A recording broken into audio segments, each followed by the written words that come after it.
We did not destroy the Klothos, and you are well aware of it, Commander. Surely you don't expect me to believe she just vanished. I do not accept this. Frankly, Commander, what you accept is of little importance to me. Enterprise out. Bridge to all debts. It's time for a brand new episode of Enterprise Incidents with Scott and Steve.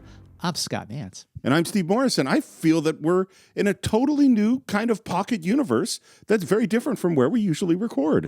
You might even say, Steve, that we are trapped. But at least in this case, we are in very good company because for our deep dive of the animated series episode, The Time Trap, we are very, very excited to be joined because, Steve, this is, I don't know if you realize this is our 100th episode of Enterprise Incidents. Wow. Steve.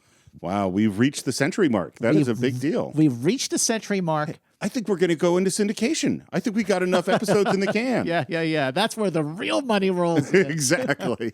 But we are so grateful to all of the Enterprisers who have supported Enterprise Incidents for all of this time to get us to the 100th episode. And we are very, very excited to be joined by an artist, a storyboard artist, a designer who has worked on animated shows like Tarzan, Lord of the Jungle, He-Man and the Masters of the Universe, Dungeons and Dragons, Flash Gordon, Muppet Babies, and of course, Star Trek, the animated series. Welcome aboard Enterprise Incidents, Bob Kline. Thank you very much. I'm happy to be aboard. Well, we love the animated series. So many people who have been listening to Enterprise Incidents, they were so excited when we announced that we were going to move forward after moving on from the original series to the animated series, really treating it like the fourth season of the original show. So the first question for you is, how did you come to be part of Star Trek, the animated series? The person I have to thank the most first is Mark Evanier, famous comics scholar, and he wrote some stories for me to illustrate, and we were friends. We talked on the phone on a regular basis back in 71, 72, 73, because we had this mutual interest, and he was aware of my comics fan art. Anyway, in talking one day, he said, by the way, over at Filmation, they're doing Star Trek. You ought to grab your stuff and go over there and see if you can get on board. And this was in March of 73, and they were underway, sort of. They'd written scripts and so on. And I took my portfolio and I went into the offices there, and they sent me to Don Christensen, who was the art director, and I showed him it was mostly fan art that I had done for comics fandom of monsters and spaceships and so on. And he said, well, when can you start? That's simple, huh? It's the best kind of interview. And I did the next day. And they put me in an office with George Jensen, who was a well-known designer for live action, having worked on things like Close Encounters of the Third Kind and stuff like that, doing pre-production art. And so we hit it off right away because he knew about all the stuff that I knew about, too. So we shared that office, and unbelievably, our animation desks still had old crank pencil sharpeners attached to them. That's how long ago it was. I did buy an automatic pencil sharpener first thing, though. That's high class when you could get the automatic pencil sharpener. You mentioned fan art. What kind of fan art were you doing, and where were you doing it? In 67, I was pulled into the Air Force, much to the help of my father, who was a Navy guy in World War II, and he helped me get in because it was really hard to get into the Air Force back then. They were drafting people into the Army and the Marines and stuff like that so they could go out and fight. And, of course, that wasn't a good idea for me. I'm way too big, too much of a target to begin with, and 2 left feet. And so, no warrior me. But as it turned out, I was able to enlist and volunteer in the Air Force, and they took me, and I was able to get an artist specification so that I could work in offices and draw pictures for 4 years, which is pretty amazing. The last 2.5 years of the 4-year hitch, I was on Airman Magazine, and I had access to things like accurate photocopiers that were the size of a Volkswagen and stuff like that. Right. And while I was there, I learned about comic fan magazines. And I started contacting the different fan magazines and submitting my drawings to them and comic book stories and so on. And I was doing work for the Rockets Blast comic collector. I did work for with Jan Stranad, if you've heard of him. His fan magazine was Anomaly. He wrote a lot of stuff for Richard Corbin to illustrate. Famous Richard Corbin. There's an Anomaly underground comic, which was maybe the 5th issue of Anomaly, and it's half Corbin and half me. And then later on, Stranad and I did some more stories and stuff. The first couple of stories I did for Anomaly, I wrote myself, and it's all like science fiction and fantasy because my 3 heroes for years were Wally Wood and Frazetta and Williamson. Sure. And so I was doing my best to be one of those, if not all of them rolled together. Right. So I did a lot of stuff, and I met people like Bernie Wrightson and Mike Kaluta, and sure. I didn't meet John Buscema, but I met Sal Buscema. And so I learned more and more about what it was like to be a comic book artist.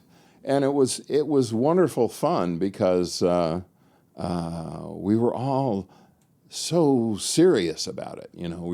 This is what we really wanted to do.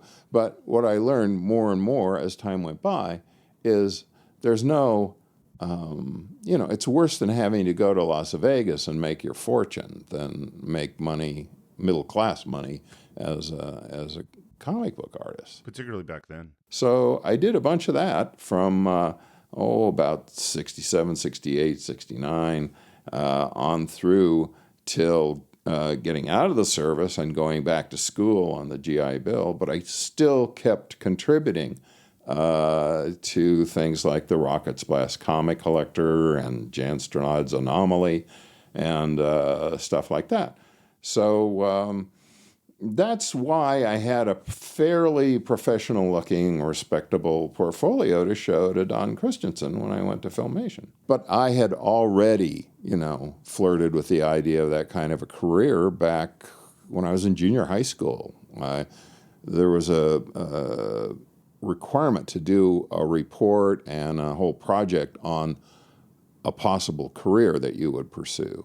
And because my mom was friends with Claude Coates' wife, I was able to go to Disney, see all of the animation efforts at work back when I was still a youngster. Claude Coates had been pulled back from WED at that time and was working in the animation building at an office where he was painting backgrounds for Sleeping Beauty at the last backgrounds that needed to be done.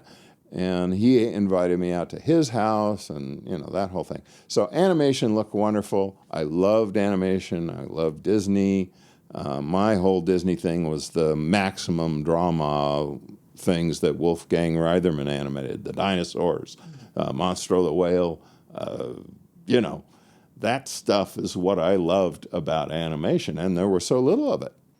When you come full circle back to my design aesthetic for the aliens and the creatures in TAS, it's all based on what I loved about those cartoons. The dinosaurs in Fantasia, for instance, were Totally. really inform how I designed the aliens for Star Trek.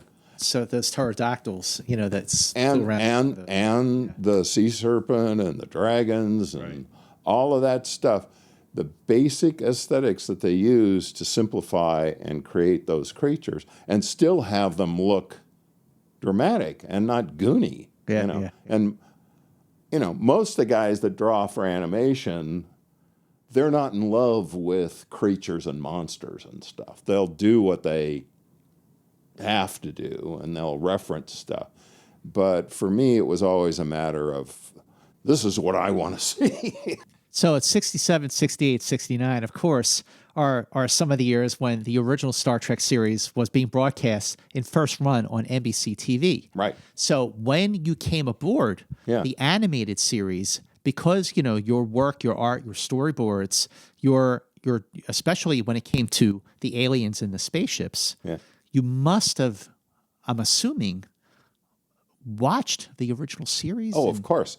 And I got to see it before I left for the service, and then continued to see it there, living in the barracks, which were really like college dorms for the most part.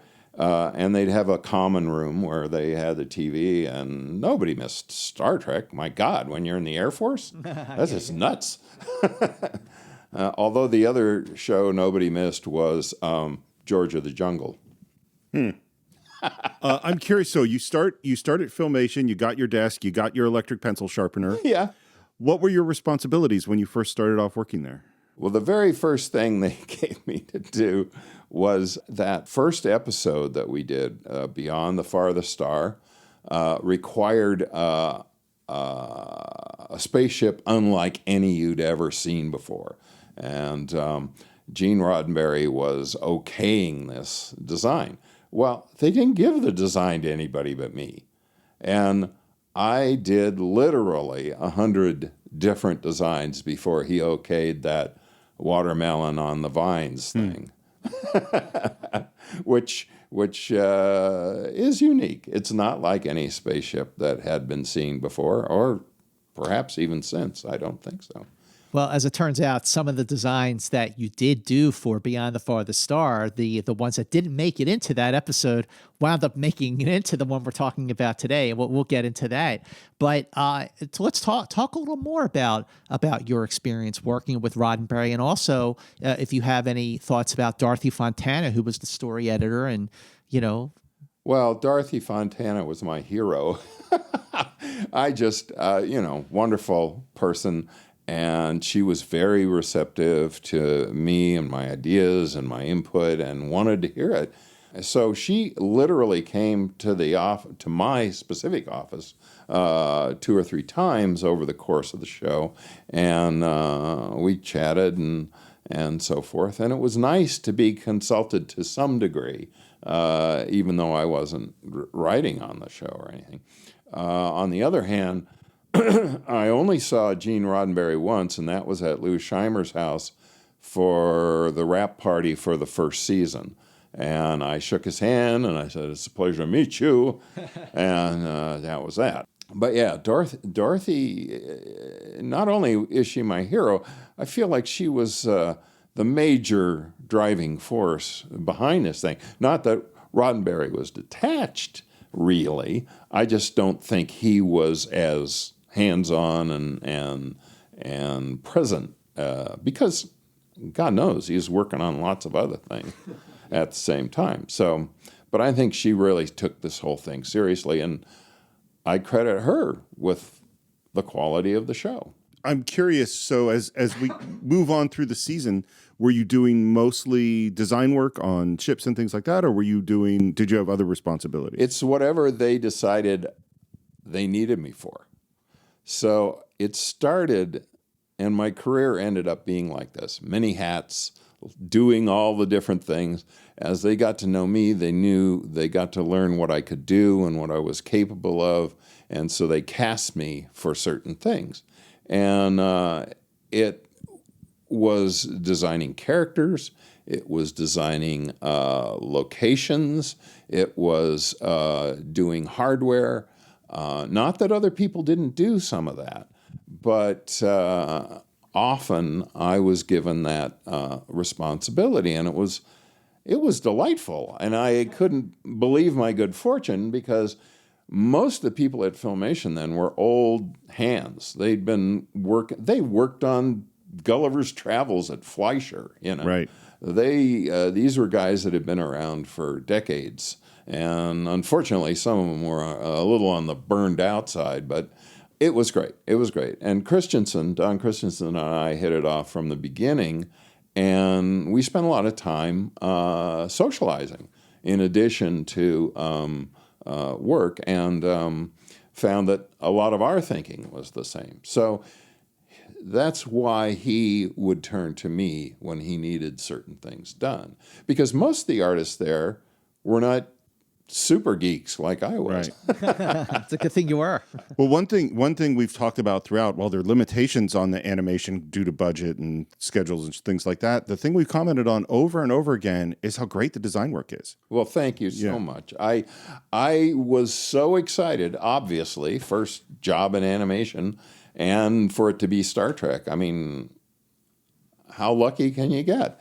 And so I was very serious about it. And the interesting thing is that another influence beside Disney and the other animated things that I loved, primary influence was Fleischer Superman cartoons from the 40s. They're so great. And I remember seeing those when I was like 5, 6, 7 years old on Sheriff John's Lunch Brigade here in town, and just blew me away.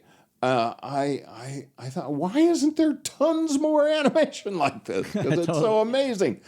But at that time, when I was seeing the finished product in my head while I was doing the drawings that needed to be done and the designs and so forth, that was one of the primary things that was in the front of my mind. I wanted to see Star Trek look like that, have that same level of drama and excitement visually.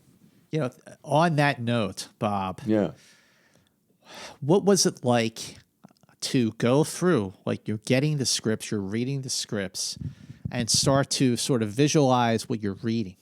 What are some of the memories that you have of reading some of the scripts and some of the things that came to your mind for the designs of the things that we would eventually see in the finished show? There was a part of me that was taking it for granted because of the people that were wanting to make this show. I mean, Dorothy and the other Star Trek people. And I was just, well, of course this is good. And of course this is what it should be. And why doesn't Filmation or all the other Saturday morning outfits do stuff more like this? I was having a hard time reconciling that. But at the same time, reading those scripts, the way they were written, made it so much easier for me to get pumped up and excited every single day I worked on the show. As a result, the stuff that you see that I am responsible for is the best I could do at the time. I was just that focused on the whole thing.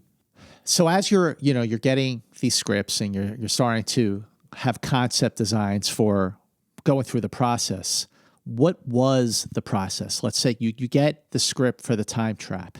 So what were the steps that you would go through until we got to the finished product? What you have to understand, in addition to the basic steps for animation, is that there was also a scattershot quality to the whole thing because of the time factor.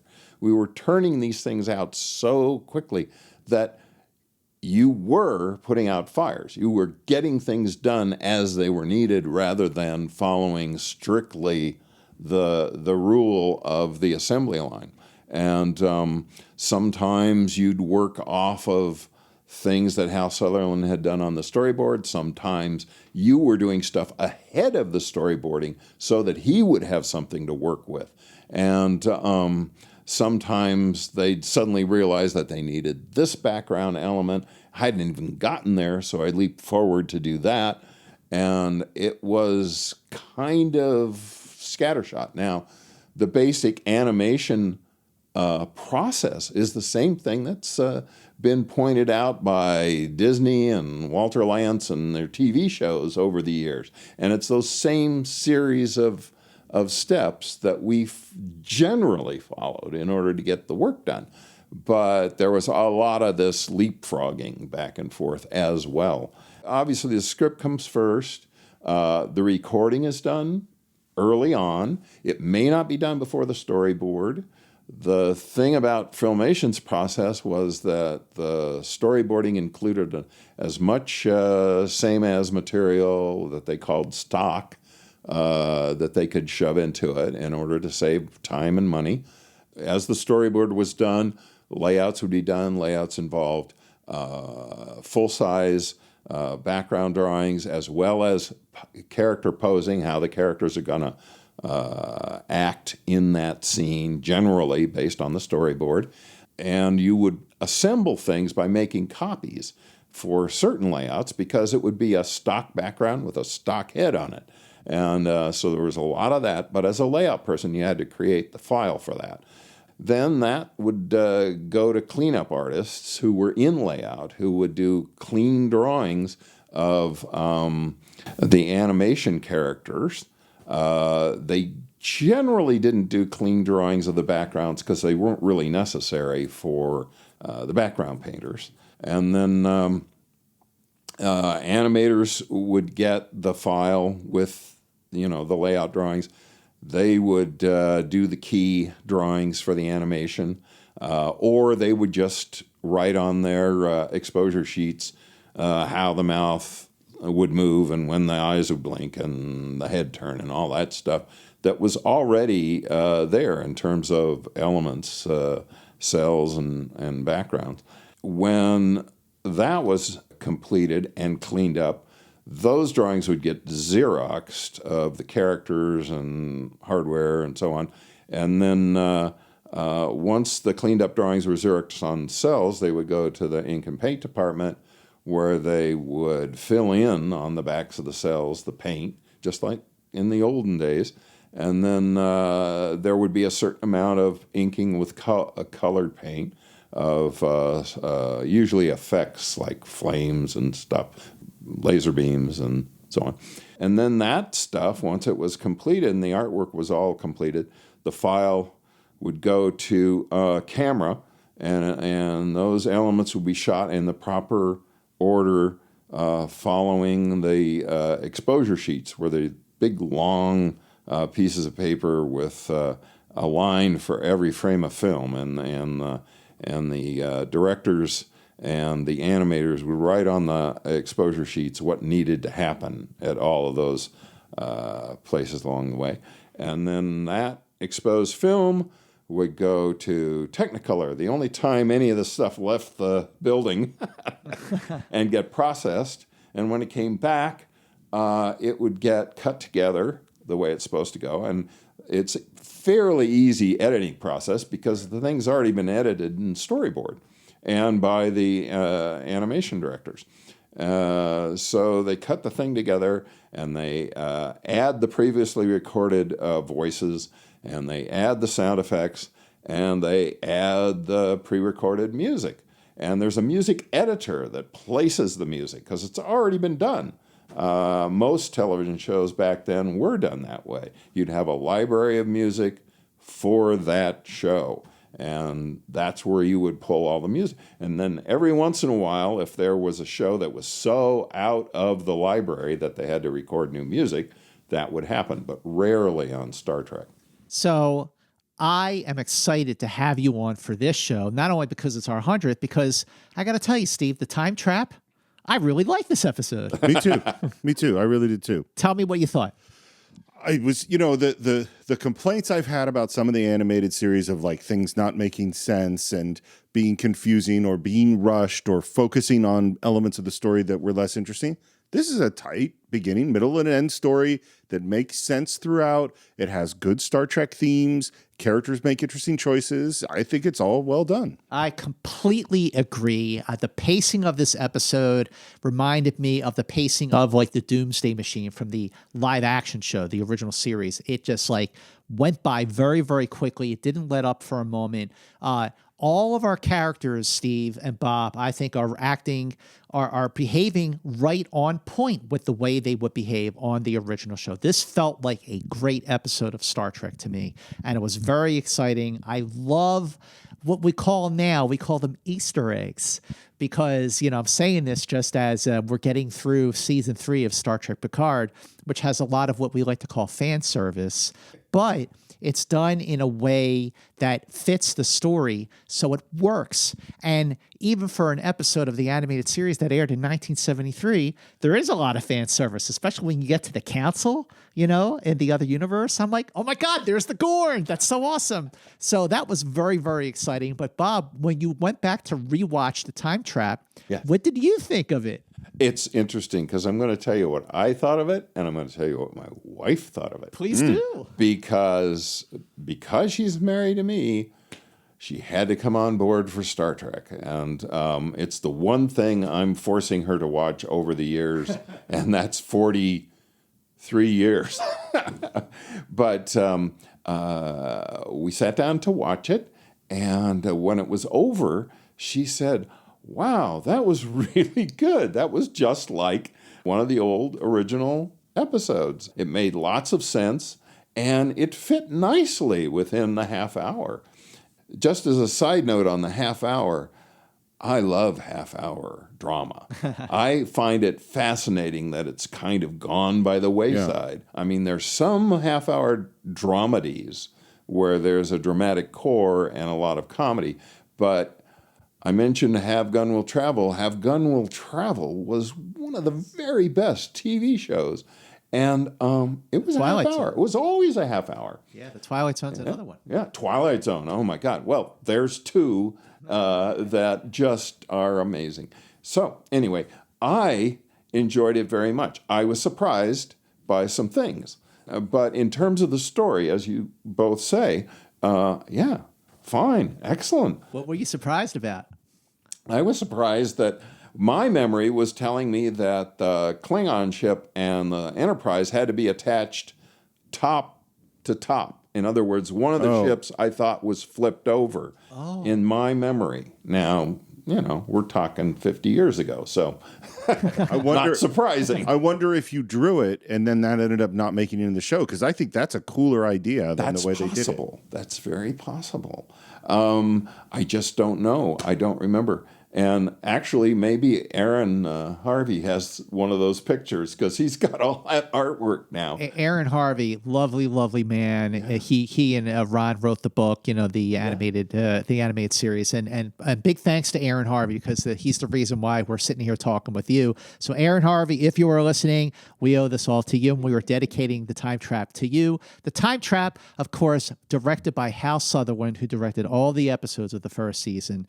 Production number for this episode was 22010, making it, in effect, the 10th episode of the animated series to go into production. Of course, they were doing a lot of that stuff at the same time.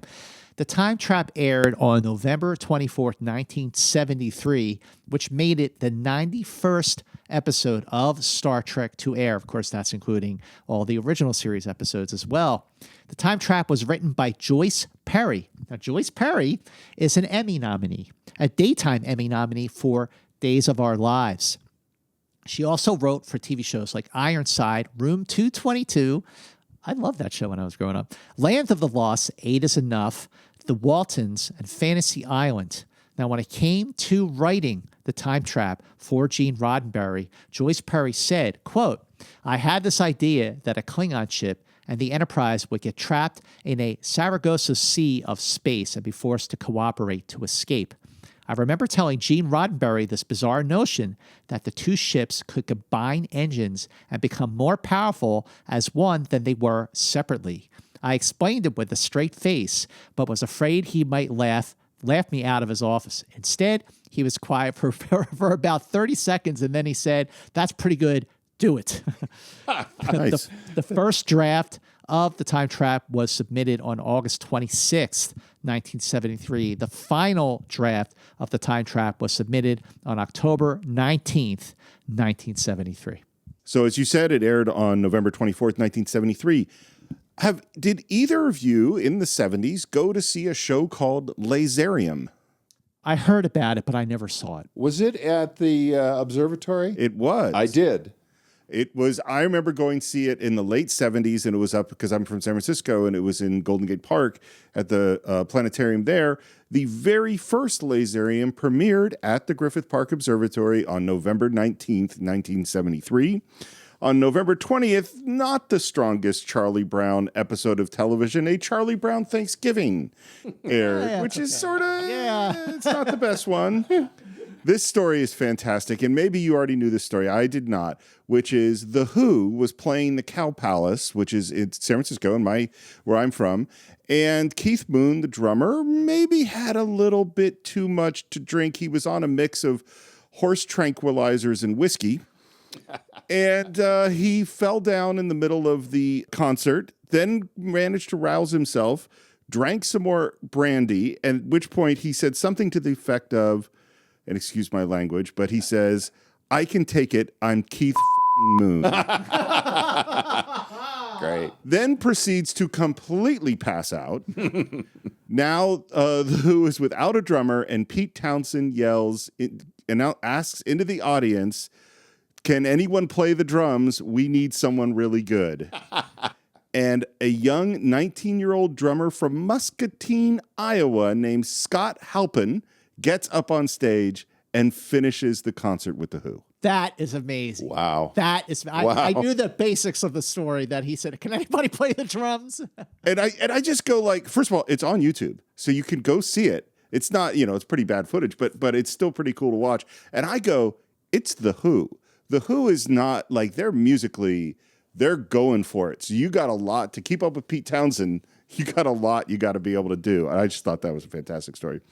So I have always cherry picked in the most sort of random way. Every week there's people who were born and people who died. And most of the time I don't bring it up. And I only tend to bring it up when it's someone who specifically means something to me. And one of them is on November 20th. Alan Sherman died. Do you know who Alan Sherman is? No. Yeah. Hello, Mudda. Hello, Fada. Hello, Mudda. Hello, Fada. Oh, wow. So I listened to those albums obsessively. I loved comedy albums, and I was the obnoxious 9-year-old kid who got up to perform, even though I didn't have much of a singing voice, and I had memorized 3 albums of Alan Sherman songs. Wow. I absolutely loved him up until I discovered Tom Lehrer, who is one of the great geniuses of all time, the greatest singing comedian, period, who I still listen to. But Alan Sherman died. He was only 48. Oh, wow. And died of emphysema.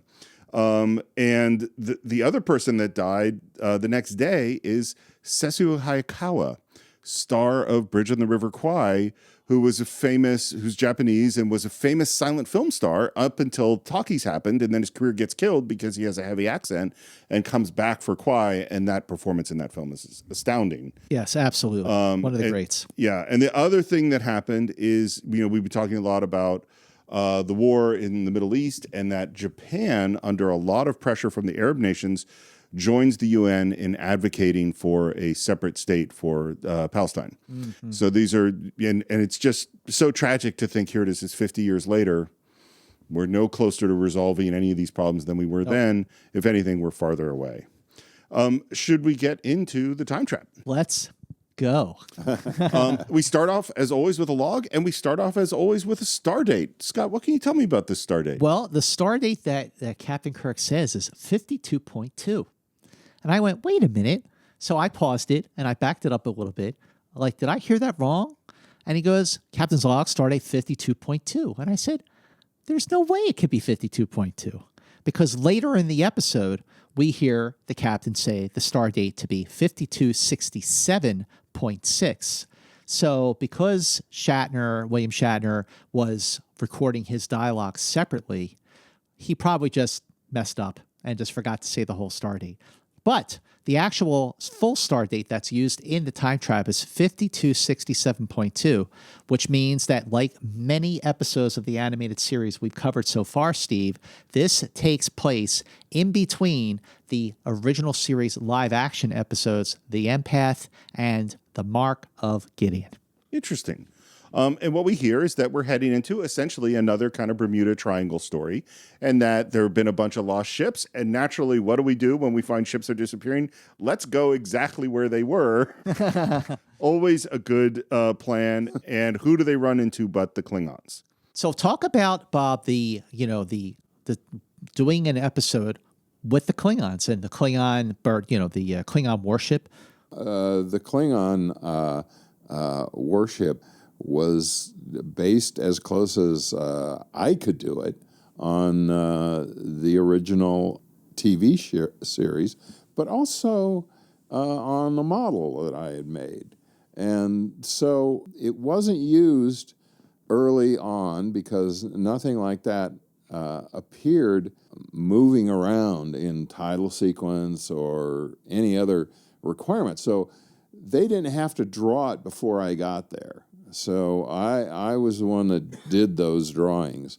And they're pretty much what I felt it should be based on what had already been established, which was my approach to all of the ships until I was encouraged to go off in other directions. I started out drawing things that looked like other versions of Starfleet ships. I drew things that had 2 nacelles because I knew that was essential to warp drive, and that sort of thing. And also the brief interiors that you see of the Klingon ship are based on what was shown in the original series. And we have a quick battle with the Klingon. We open fire with our phasers, and the Klingon ship disappears. Any sensor analysis on that wavering effect just before the ship disappeared? The sensors are still not registering normally, sir. But I would venture the theory it has something to do with the many ship disappearances in this area. Yeah. You think? It sure does. Yeah. It's almost like the Tholian space. Yeah.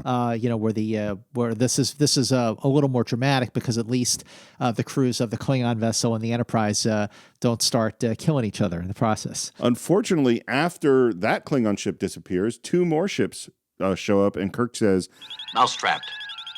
If the first ship doesn't succeed in blasting us out of existence, they have 2 backup ships to do the job. Tactically well planned. I love that the you can hear the urgency in Captain Kirk's voice.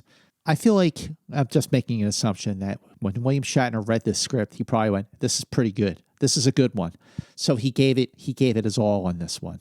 And I think that really comes through because by this point, Bob, in the production of the animated series, they weren't all in the same place recording their dialogue. They were recording it separately, sometimes not even at Filmation. But what was it like, after working on the animation, when you went back and you watched the episode and you heard William Shatner, Leonard Nimoy, DeForest Kelley, Nichelle Nichols doing the voices that you heard from the original series? It's wonderful. I've always been a TOS person. And I love all the rest of it, but I've heard you guys talk about how important those characterizations and who those guys were written to be, as well as how they performed those characters, is still what Star Trek is all about. And to one degree or another, everything that's come since has done its best to follow in those footsteps. But it's another thing that underscores the idea that story may not be everything, but it's a huge percentage of what comes out the other end. And, these guys and gals that were doing the animated series, writing it, clearly were taking all of their even our in-house guys that worked later on the last several shows, they were also very serious about trying to make it genuine, real Star Trek. I think that comes through 100%. And we get a call from the Klingon ship, and They recognize the Enterprise. They know Kirk is in command. How much time do you think the Klingon High Command and all the officers have spent talking about James T. Kirk? Oh, he's probably, as much as we talk about him in a positive way, it's as much time as they talk about him in a negative way. And Kirk's trying to explain that, hey, we didn't make the Klothos disappear, and they don't believe him. And the Klingon commander says, I do not accept this. and I love Kirk's response, which is, Frankly, Commander, what you accept is of little importance to me. Enterprise out. I love that. yeah, That is like exactly, you could just imagine just Kirk totally shrugging off any threat by the Klingons. So I don't care what you're thinking. Who are turn communications off. Well, and what I like too is that it's Kirk doing multiple things at once, because while he is talking to the commander of the Klingon vessel, he is also talking to Sulu to come up with a plan, which again is, a ship disappeared over there. Let's go right there, which is what they do at Warp Factor 8. And then they all disappear as well. So the Klothos is the name of the Klingon ship. So, we've had many talks throughout our coverage of the animated series, Bob, and this is definitely a conversation that I've had many times, both on camera and off camera, with Aaron Harvey about, is the animated series canon? Yeah. And Aaron is like always felt like it was. I felt like it was too. But just to sort of really make it official, so the I.K.S. Klothos, the Imperial Klingon starship Klothos, was mentioned in the Deep Space Nine episode, Once More Unto the Breach. So Kor, played by John Colicos in the Deep Space Nine episode, refers to the Klothos. So it's like, okay, well, then that makes it canon. But, Steve, as you know, that is not going to be John Colicos' voice that you hear playing Kor. It is... I can't think of any actor that would do multiple voices on the animated series, so... It's a complete mystery. It's a complete mystery. I'm going to solve the mystery for you, Steve. The voice of Kor in The Time Trap is none other than James Doohan. Wait, Scotty? Shocker! Wow. Great Scott. Great Scotty. And after a moment where everyone is feeling dizzy and a little disoriented, we realize that we are in the midst of what Kirk describes as... It's like a vast Sargasso Sea. A graveyard of ships from every civilization imaginable. Bob, my guess is you had a lot of fun in this area. I did a lot of Xeroxing, actually, because all of the drawings that were used for the lost ships, I had already done. Right. And they were various attempts to provide Gene Roddenberry with his ship that he needed for the first episode, Beyond the Farthest Star. And... you can see what my design problems were when you look at those different ships, because I was given no direction.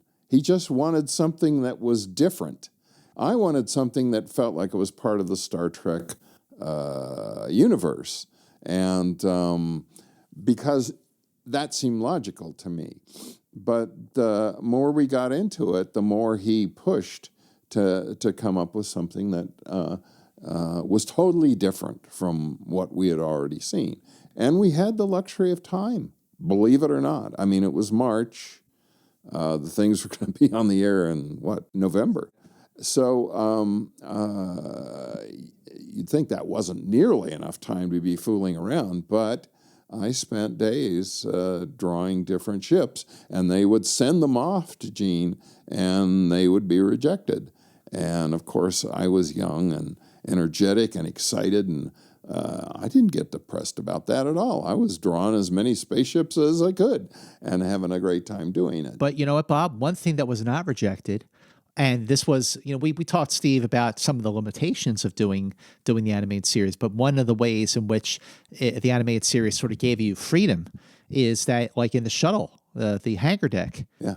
We only saw one shuttlecraft, or one design of a shuttlecraft in the original series, the Galileo. Right. But in the animated series, you had different designs of different shuttles. Yeah. So that must have been fun to kind of play around with that. Absolutely. I mean, every time I was given the opportunity to do something new that worked within the Star Trek universe, that gave me a world to draw within. And that's a little easier than being given a blank page and no direction. So I did enjoy those tasks, Yeah, so that's how we proceeded. But in terms of building the Sargasso Sea of ships, I just enlarged and reduced and pasted, and there was finally one background, or actually it's not a background, it's something they call an underlay or an overlay, because it ends up on cell and gets painted that way. And then they slide it back and forth for wherever they need it.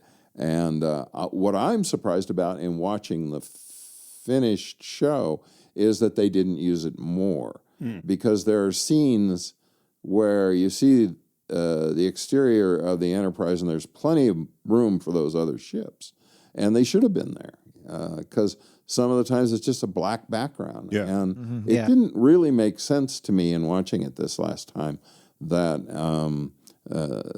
that would be an inconsistency. And why it is, I think, has to do with either, well, one of many possibilities, really, because balls got dropped along the way on a regular basis. And we really didn't do reshoots very often unless it was something so glaring that you couldn't live with it. I did not like that inconsistency about those exterior shots. I think it's something we have seen over and over again in the animated series, which is a little bit more time, a little bit more thought, and there's just so many things to be better. And the lack of those ships and all the background shots is a great example of, oh, this could have been a little bit better. Yeah. You know, one of the things that I find interesting is something we haven't talked about very much in a while, which is that one of our discoveries from early on in the original series is that Captain Kirk is a nerd. And that he is a person who, with all the swagger and all of the romance of the character, is a dude that actually is super, super smart and has really, really studied everything. And we see it here because he is the one that deduces that we're in an alternate universe. And Spock's response after listening to his explanation is, Your logic is excellent, Captain. Talk about, the ultimate compliment coming from Spock. Your logic is excellent. Because in The Changeling, when Spock says to Captain Kirk, fascinating, Captain, a dazzling display of logic. And then Kirk says, you didn't think I had it in me, did you, Spock? And then he goes, no, sir. and Scotty's excited because this is like the ship museum. He's getting to see all these ships he's never seen before, including the old Bonaventure. She was the first ship to have warp drive installed. She vanished without a trace on her third voyage. Now, the problem with that is, as much as I remember seeing the Bonaventure because it looked like an way older version of the Enterprise, it was actually the Enterprise NX-01 from the series Star Trek Enterprise that was the first ship to have warp drive. But it's okay. You got to bend the rules a little bit. You got to stray from canon. And I love seeing the Bonaventure just floating there in space. And the other thing we hear is that there might be people living on these ships because we're getting life signs and energy readings. And just as we're talking about that, the Klothos shows up and we are once again in a battle. And I like that they try to fire and both of their weapons go, it don't really work. Yeah. And then suddenly Kirk is beamed off the bridge of the Enterprise and the camera zooms in on Spock. And that is the end of Act 1. So Kirk vanishing from the Enterprise, of course, makes me think of the first teaser from the Squire of Gothos. Sure. And the fact that the weaponry doesn't work is sort of a reminder of the ending of Errand of Mercy. But in this case, it is not because of superpowered aliens. It's because of the area, the universe that they're now in. We come back in Act 2 and we hear a little log from Spock, and then we cut to this strange kind of council chamber, and there is Kor in the middle of it, who immediately goes for his weapon, and that doesn't work out for him. And then a moment later, Kirk appears, and we see that we are surrounded by, I will say, every single Star Trek alien. And then some. Yeah. So let's talk about the Council of Elysia, because we have the ruling council. So we have an Orion woman, a Vulcan, an Andorian, a Klingon, a Tolerate, a human, a Gorn, which is huge to see a Gorn in another episode outside of Arena, and then a few other aliens, the Kazin that we will see later in the Slaver Weapon. We have an unknown insectoid race. We have a Philosian, which we just saw in The Infinite Vulcan, and other unidentified human races. How fun was that to do that council and geek out like, oh, let's bring back the Gorn, but also throw in some exclusive to the animated series, Aliens. No, that was great. My best memory is that's exactly the sort of thing that I enjoyed getting as an assignment. One of the things that I remember referencing was the book that Bijo Trimble put together that had some drawings in them. The Star Trek Concordance. Yeah, yeah. And, of course, I met her and visited with her, and she was a delight also. So I can't remember if that's where that first drawing of a Kazin came from, but I think so. Later, when I had to do the slaver weapon characters, I made them my own for that. Of course, Irv Kaplan kept the coloring of their fur and so on, but I wanted them to have a little more stature and look a little less like a pet cat. So that's the difference of those designs. But yeah, I'm trying to remember. I was watching it the other day and wondering what the origin of the ones that I couldn't identify were. And, of course, at the time, I was perfectly happy to just invent something to fill a seat. You know, they're seat fillers like at the Oscars. I don't know who the other ones were intended to be, if anyone, or if they came from another source, or I referenced them from another source. They kind of look like something I would do normally. And the insect one, I think, is a throwback to Beyond the Farthest Star. But the Gorn, where you like, we got to put the Gorn in. Oh, of course. Always a fan of the Gorn. So much so that when the Gorn reappeared on Enterprise, right? Oh, Enterprise, yeah. They did a CG Gorn on there. I thought, oh, wow, that's great. And even though it was kind of less than perfect, I just loved seeing it running around. And now they've done it again, right? They did it for Strange New Worlds, the new series, Strange New Worlds. Very, very different than the Gorn from TOS and Enterprise, that's for sure. Which is perfectly, I mean, you've got a whole world full of these creatures. There are going to be a lot of different versions, right? Absolutely. It's amazing how much affection you can have for a character that appeared in one episode of a show. Yeah. And people just love the Gorn. They really, really have, care about the character. What we find out is that there have been people trapped here for thousands of years. And despite the fact that there are all these different species, they have managed to create a society based entirely on peace. And everybody is working together, which is pretty cool.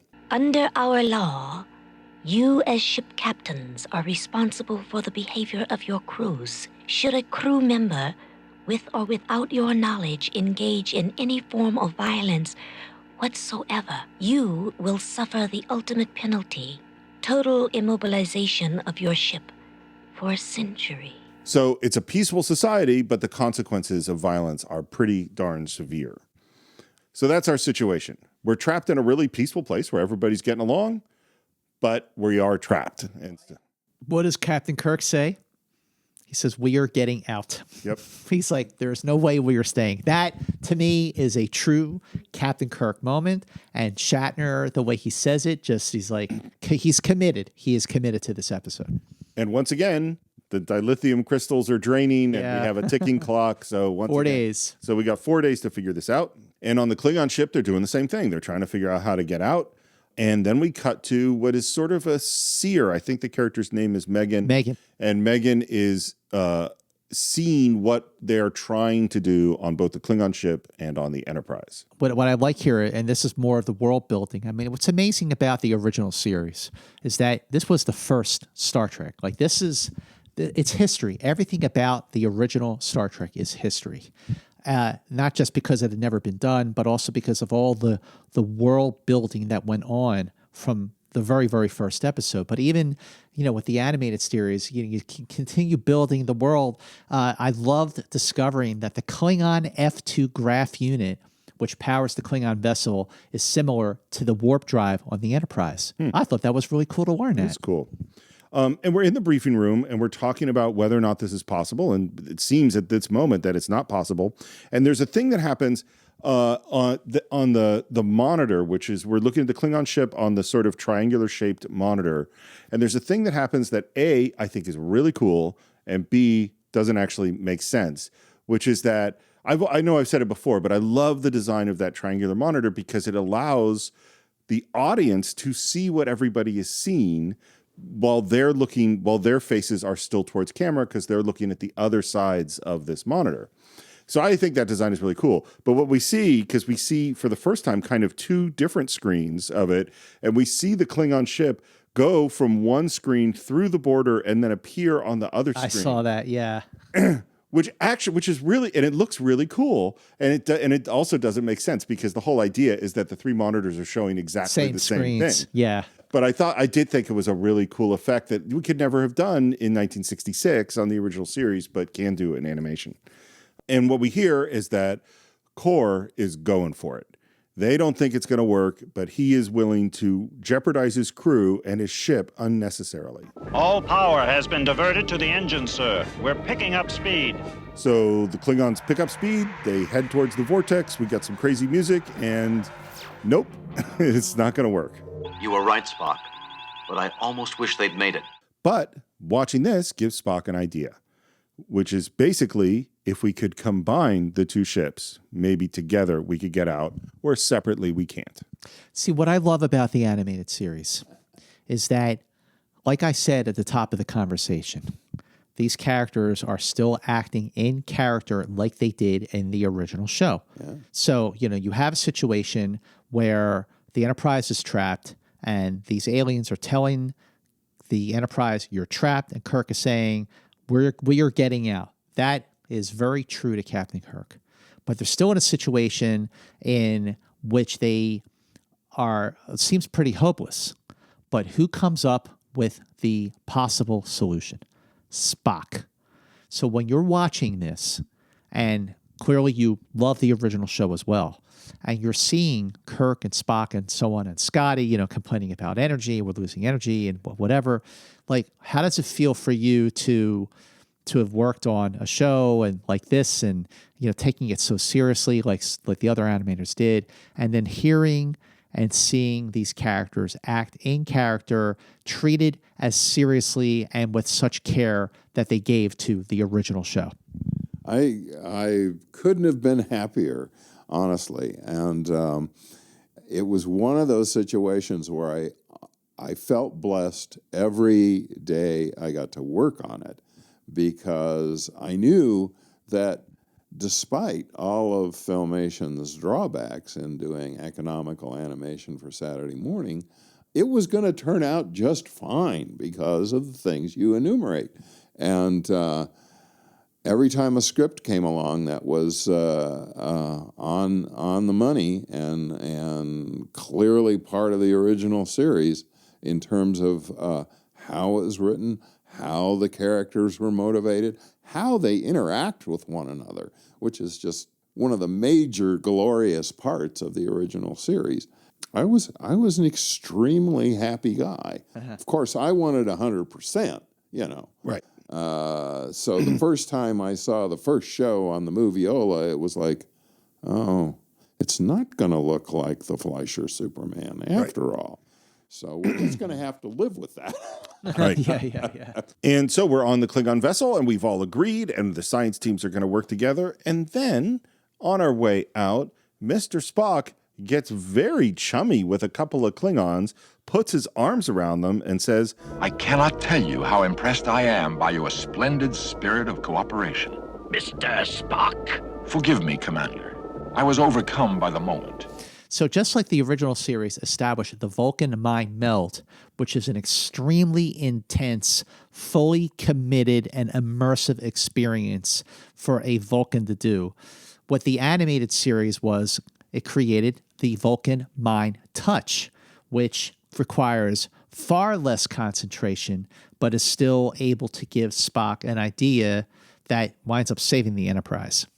So this is, I will say, the one story flaw in the episode, which is that what we later find out is that when he did this, he caught wind of the fact that they are going to betray the Enterprise and try to destroy them. The only problem with that is those guys don't know that yet because Kor hasn't said it to anybody. Oh, yes. Which he does in the next moment of the scene where his, lieutenant commander or whatever says, hey, why are you cooperating with this Kirk guy? We know that you hate him. And he says, What would you think if the Enterprise suddenly disintegrated after our dual ship had pierced the time continuum? I would think my commander had maneuvered brilliantly. So this is their plan to betray the Enterprise. That is the end of Act 2. Act 3, we come back. We're getting close to finishing the job. And one of our red guys finds a Klingon where he is not supposed to be. And he gives an explanation that he got lost. And Spock, again, very, very chummy, says, Where are you supposed to be working?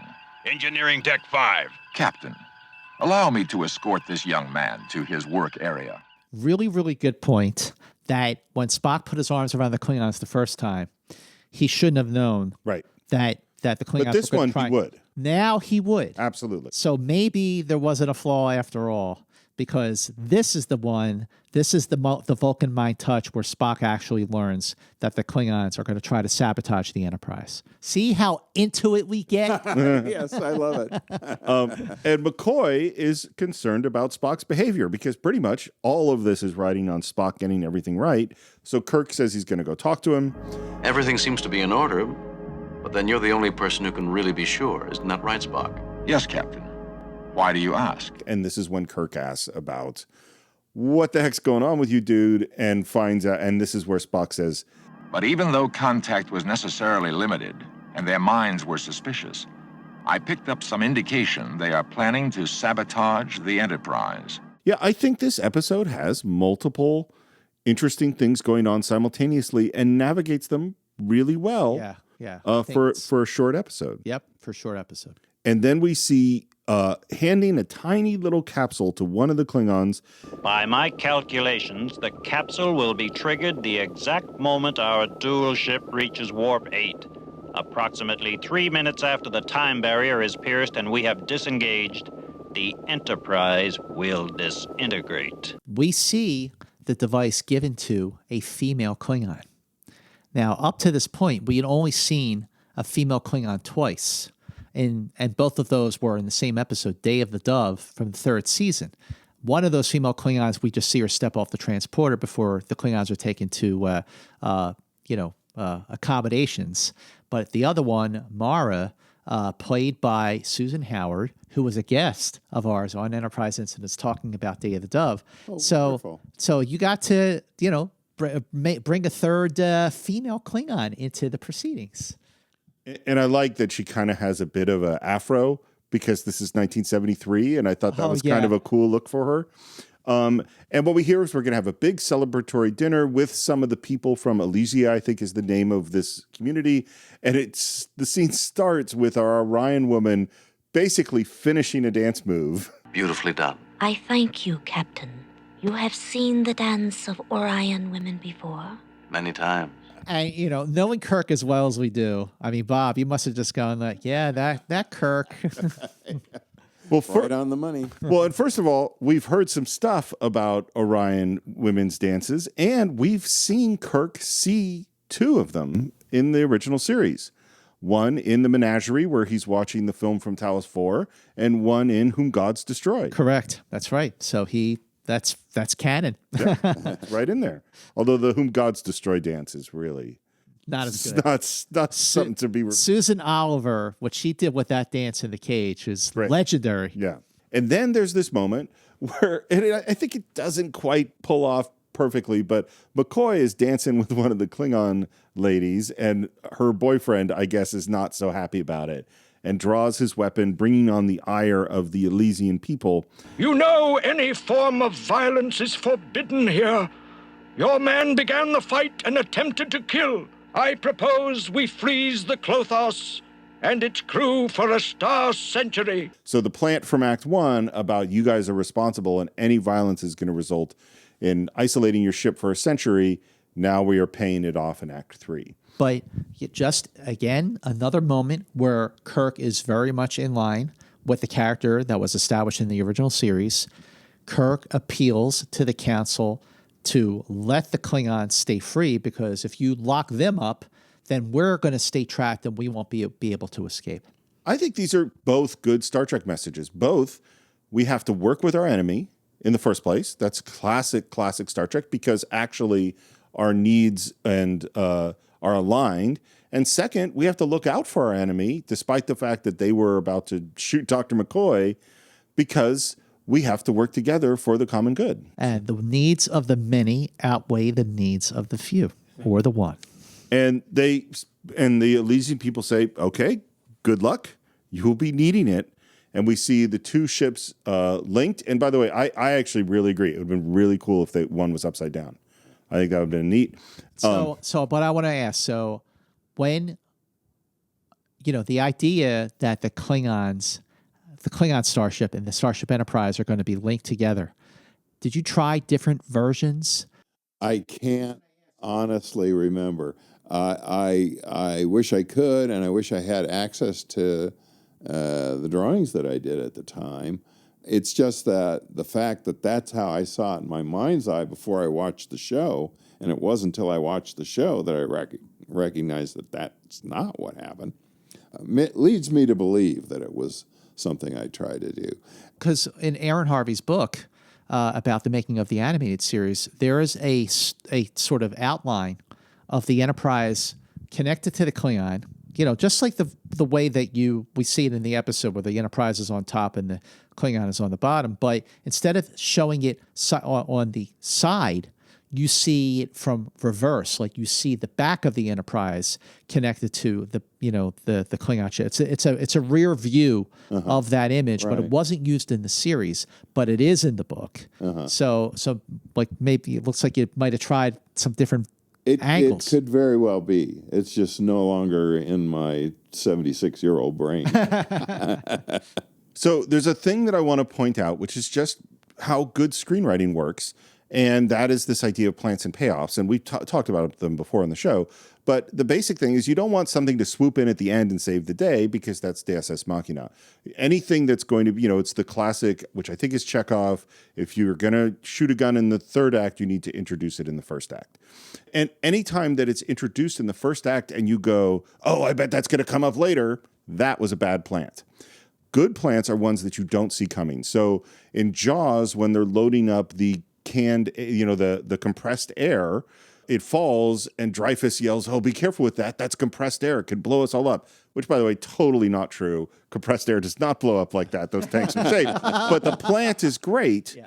And here we've planted early on Megan the Seer, who can tell what's going on in the Enterprise and Klingon ship. But we introduce it in Act 1 as a threat. Oh, they're going to try to stop us. So we're not thinking about it in Act 3 when it's actually she who realizes the plot against the Enterprise, and she calls up the Enterprise and says, hey, they planted a bomb, and this is where they planted it. Absolutely. Excellent point. And so Scotty and Spock run off to find this little capsule as the Enterprise is accelerating towards the barrier. We get to the barrier, approaching Warp 8, and we know that Warp 8 is when this capsule is going to get triggered. Spock grabs it and runs over to the eject box. I'm glad we have one of those. Sends it out, it explodes, and the Enterprise is safe. The eject box was used in Conscience of the King, remember, right, when the phaser was on overload. So again, this episode goes by very, very quickly. It's brisk. And like you point out, Steve, it's very, very well written. I think The Time Trap is probably one of the best episodes of the animated series. What do you think?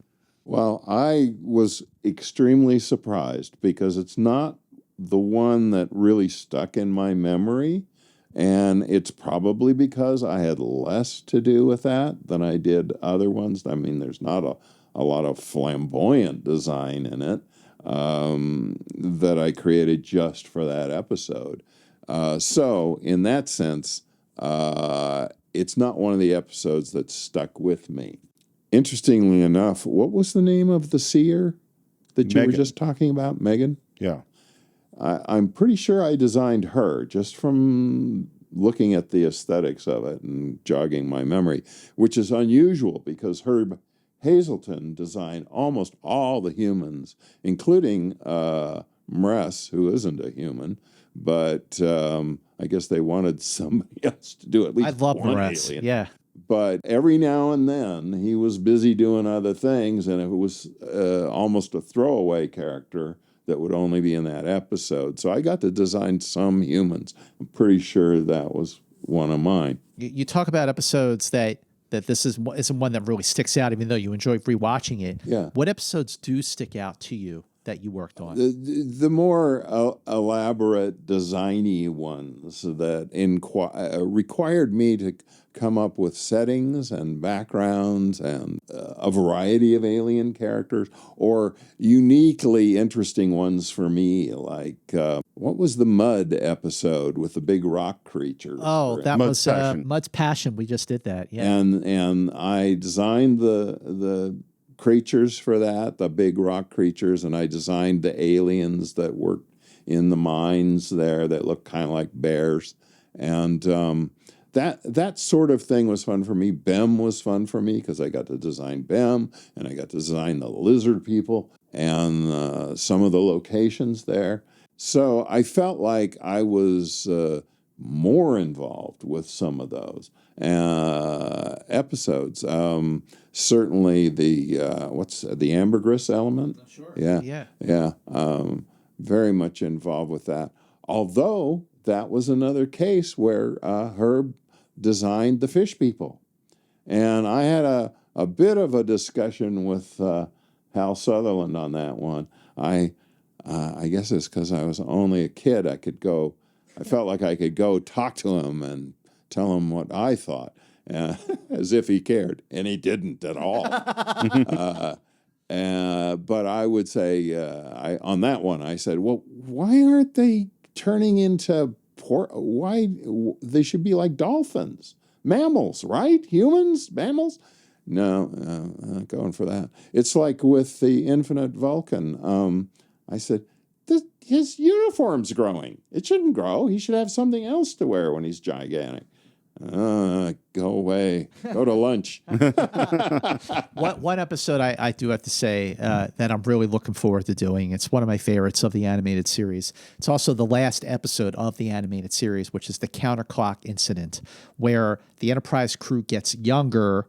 Oh, yes. And we also see the first captain of the Enterprise, Robert April, and his wife. I designed him. See? Robert April and his wife. Yep. The young kids, though, uniquely were designed by a gal who was normally a cleanup artist, Crystal Russell, because she later did some animation for Flash Gordon that was just wonderful. She was very good. She went on to do Richard Williams' Raggedy Ann and Andy. Very, very talented. But she did the young and younger, right? They get younger and younger. Get younger right? and Down to younger. babies, Yes, that's right. Mm-hmm. Yeah, she did that stuff. I thought that was marvelous. You know, one question I do want to ask, because I think, you know, the Aaron and Rich talked with us when we did our preview. The scenes of the Enterprise in the animated series mirror the angles that we see of the Enterprise in the original series. Right. The flyby from left to right when the Enterprise is orbiting the planet or it's going off, and you just see the rear view of the Enterprise. How was that done to such a specific where the Enterprise looked exactly the same in the animated series? Rotoscoping. Yeah. But it's great. Yeah. It looks great. I love the way the Enterprise I think looks. it was, Filmation would resort to rotoscoping once in a while when it was stock footage that they felt they couldn't get good enough any other way. And of course, animating the Enterprise in dimension of any kind. But the flyby that just drags through left to right, that's just a single cell. Yeah. And of course, it's rendered beautifully. Beautiful. Paul Zander, I think the guy's name. His name started with an X. Was the key painter on that. Worked for Irv. and there was this bay of guys that painted backgrounds, and but he was the startling one. So when you ever see a background that has this wonderful reflective light and rendering that looks real slick and pretty, almost Sid Mead-like, that was Paul. And wow, he was a big contributor to the success of those backgrounds. They stand out too. And like, I'd be curious if the ones, because there were some in this episode, I was like, that Enterprise looks really good. Yeah. You know, and other ones look like they didn't have the time, you know. Almost never did they use anything that they hadn't used before. Rarely for an episode would there even be a reason to draw a new angle. Right. And they'd never do new animation. You know, it was always either dragging through left or right or zooming in. And then the other thing they would do, and you see it in the main title, is it was a held drawing. I mean, it's not a held drawing, but a single drawing that they would do 2 passes in the camera. So it was a double exposure, and they'd leave a path in the star sky that's just all black. So a second exposure of the Enterprise with the camera moving in on it, which is essentially how they did a lot of Star Wars and even Star Trek is how they accomplished that, you know. So listen, just the last question for you really is, over your career, all the work you've done in animation, I mean, the shows I mentioned at the top of the conversation during the introduction, it's just the tip of the iceberg. How does working on the animated series of Star Trek rank? How proud are you of your work on it? And how proud are you that people really love the animated show and think it's been unfairly overlooked because the quality is just absolutely great, and it is in the end, it's Star Trek. Yeah, it's been lovely over all these years seeing it gain a more and more exalted reputation. And of course, at the time, as I briefly referred to earlier, there were things about it that troubled me because of what I had in my head versus what ended up on film. But that's all visual stuff, you know. And that's really where I come from anyway. I'm all about, how does this look, you know? But ultimately, I can't be prouder of it. I mean, the fact that I got to work on something that's so important to American-created mythology. Yes. You know? The fact that it's so solid and powerful, and that Star Trek itself has so much substance to it. It's by no means space opera. It's by no means some other genre that just has zap guns and spaceships. And can't imagine what you're referring to. Yeah. I've been proud of just a handful of things that I've worked on since then. But this one, of course, I was hugely fortunate. And a very brief story, you may not have time to include this or not, but while I didn't work directly with Shatner on that series, later on when I was directing episodes of Hercules for Disney, we did an episode with Shatner where he played Jason of Jason and the Argonauts. The fella that wrote it, I can't remember his name, he was a Star Trek fan. And so he wrote a script where Jason was essentially Captain Kirk. And Hercules signed on with Jason, and there's all kinds of little Star Trek Easter eggs in that episode of Hercules. And Shatner was great. He knew what we were doing. He didn't object. He just had a good time. And I can't recommend it highly enough. If you got Disney Plus, that episode is there, and it's called Hercules and the Argonauts. That's really cool. That is amazing. Yeah. I was lucky again. I got to do that.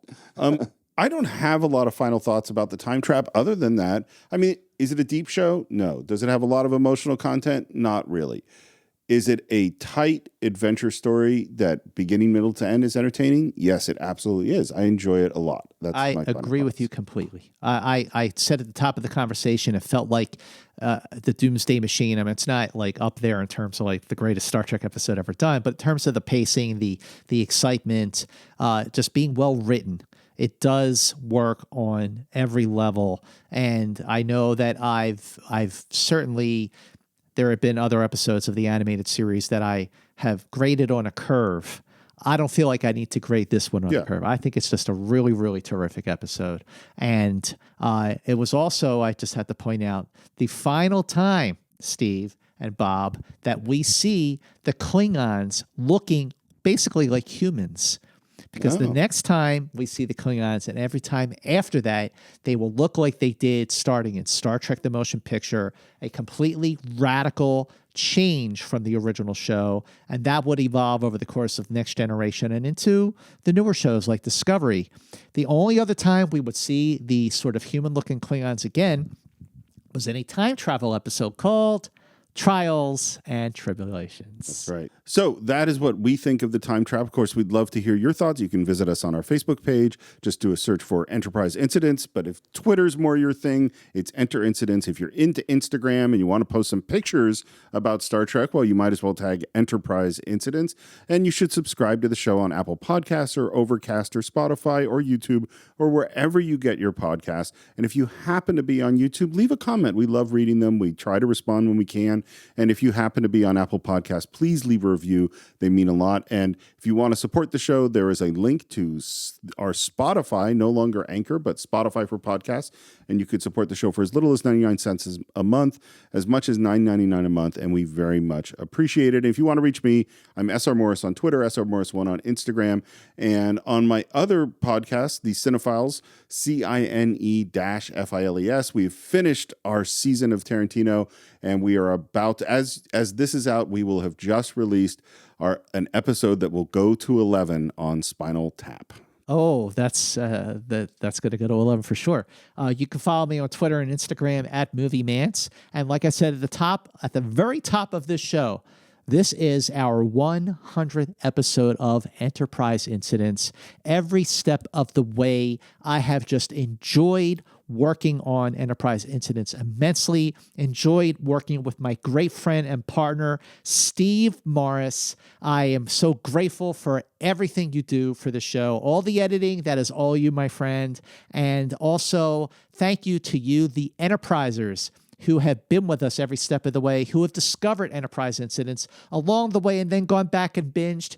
That is absolutely something you should definitely do. And like Steve said, make sure you support us by going to Apple Podcasts. If you are proud to be a part of the 100th episode of Enterprise Incidents, show your support by going to Apple Podcasts, leaving a review for Enterprise Incidents on Apple Podcasts. That really means a lot. And like Steve said, look, we love doing this, but, it does take a lot of time, and anything you can do to support us by making a generous donation through the Spotify link, that would also be very, very, very, very much appreciated. Bob, it's been absolutely fantastic having you on the show. You've been a great guest, and I just love hearing the stories of how this show was put together. Thank you very much for having me on the show. I just had a grand time. Well, thank you. Really, this is one for the books. And thank you so much for being aboard Enterprise Incidents. So, thank you again for listening. Make sure you share Enterprise Incidents on your various social media platforms so you too can help get the word out about Enterprise Incidents and go back to the very, very beginning and enjoy Enterprise Incidents or listen to it again. And coming up next on Enterprise Incidents is an episode that our guest today did mention. It is the ambergris element. That is next on Enterprise Incidents. So please join us. And until then, keep going boldly.